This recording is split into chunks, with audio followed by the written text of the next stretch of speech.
2025 ഡിസംബറിൽ നടന്നതാണ്. ഇപ്പോൾ 2026 ഏപ്രിലാണ് നമ്മളുള്ളത്. പക്ഷേ 25 ആയാലും 24 ആയാലും ഇനി 2020 ആയാലും ആവർത്തിച്ചാവർത്തിച്ച് പറഞ്ഞേ പോകേണ്ടി വരുന്ന, ഓർത്ത് തന്നെ ജീവിക്കേണ്ടി വരുന്ന, ഓർക്കേണ്ടി വരുന്ന ഒരു മനുഷ്യരുടെ കഥയാണിത്. അഗതി മന്ദിരങ്ങൾ നിറഞ്ഞു കവിയുമ്പോൾ, ഓരോ ഗ്രാമങ്ങളിലും പുതിയ പുതിയ പേരുകളിൽ പുതിയ പുതിയ മന്ദിരങ്ങൾ തുറക്കുമ്പോൾ, നോക്കാൻ ആളില്ലാതെ, ചികിത്സിക്കാൻ ആളില്ലാതെ ഒരുപാട് അമ്മമാരുടെ നിലവിളികൾ ഓരോ ഗ്രാമങ്ങളിലും ഉയരുമ്പോൾ, ആശുപത്രി കിടക്കകളിൽ നെടുവീർപ്പിട്ട് ജീവിതം മുഴുവൻ ഓരോ മക്കൾക്കും വേണ്ടി ചിലവഴിച്ച ശേഷം ഒടുവിൽ ആരോരുമില്ലാതെ അവഗണിച്ച് ആരെങ്കിലും വന്ന് രാത്രി കൂട്ടുകിടക്കേണ്ട അവസ്ഥയിലുള്ള ഒരുപാട് മാതാപിതാക്കൾ ബാക്കിയായിക്കൊണ്ടിരിക്കുന്ന ലോകത്തെ പുരോഗതിയെന്നും വളർച്ചയെന്നും തിളക്കമെന്നും ഒക്കെ നാം വിശേഷിപ്പിക്കുമ്പോൾ, അതിനപ്പുറത്ത് നിറയുന്ന കണ്ണുകളോടെ, വിങ്ങുന്ന ഹൃദയത്തോടെ കേൾക്കേണ്ട ഒരു കഥ കൂടിയാണിത്. ഹിസാം അൽ ഗംദി എന്നാണ് ആ മനുഷ്യൻ്റെ പേര്. അദ്ദേഹത്തിൻ്റെ ഇളയ സഹോദരൻ ഖാസിം എന്ന് പറയുന്ന ആളിനെതിരെ സൗദി കോടതിയിൽ ഒരു കേസ് ഫയൽ ചെയ്യുന്നു. ആ കേസ് ഫയൽ ചെയ്യുന്നത് കോടതിയിൽ ഒരു അവകാശം ചോദിച്ചുകൊണ്ടാണ്, ഒരു ആവശ്യം ഉന്നയിച്ചുകൊണ്ടാണ്.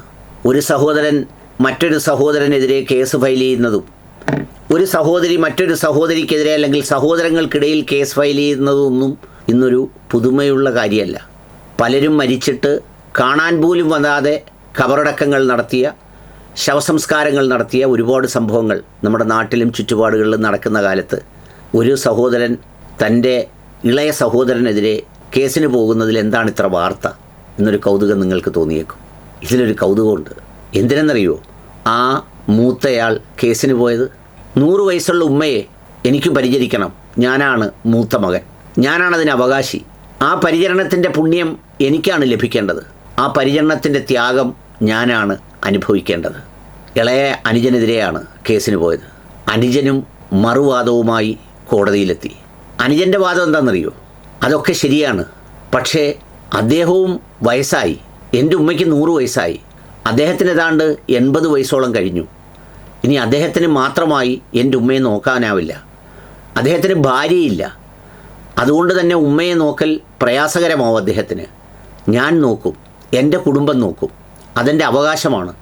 അദ്ദേഹത്തിന് വേറെ വലിയ വരുമാനമില്ല, ആഗ്രഹമുണ്ടെങ്കിലും എൻ്റെ ഉമ്മയെ വേണ്ട ചികിത്സ നൽകി അദ്ദേഹത്തിന് പരിചരിക്കാനാവില്ല.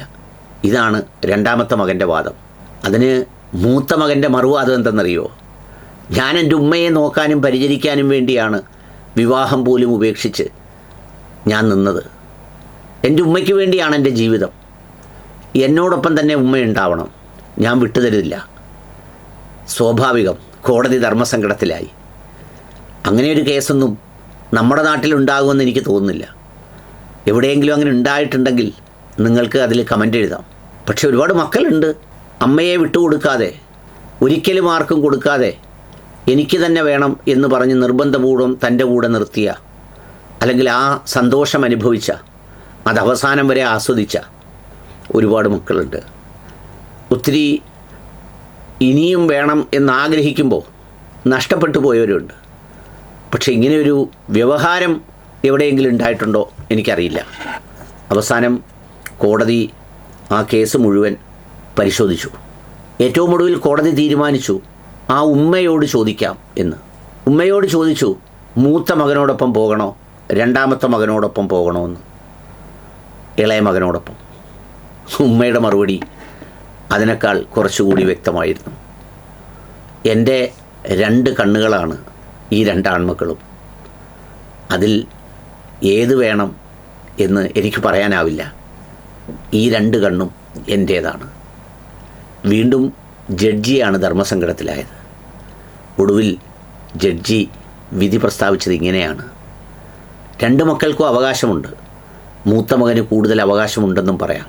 പക്ഷേ അദ്ദേഹത്തിൻ്റെ ശാരീരിക സ്ഥിതിയും സാമ്പത്തിക സ്ഥിതിയും ആലോചിക്കുമ്പോൾ ഈ 2 മക്കൾക്കും ഏറ്റവും പ്രിയപ്പെട്ട ഉമ്മ ഇളയ സഹോദരനോടൊപ്പം കഴിയുന്നതാണ് ഉചിതം എന്ന് കരുതി ആ ഇളയ മകനോടൊപ്പം വിടുന്നു.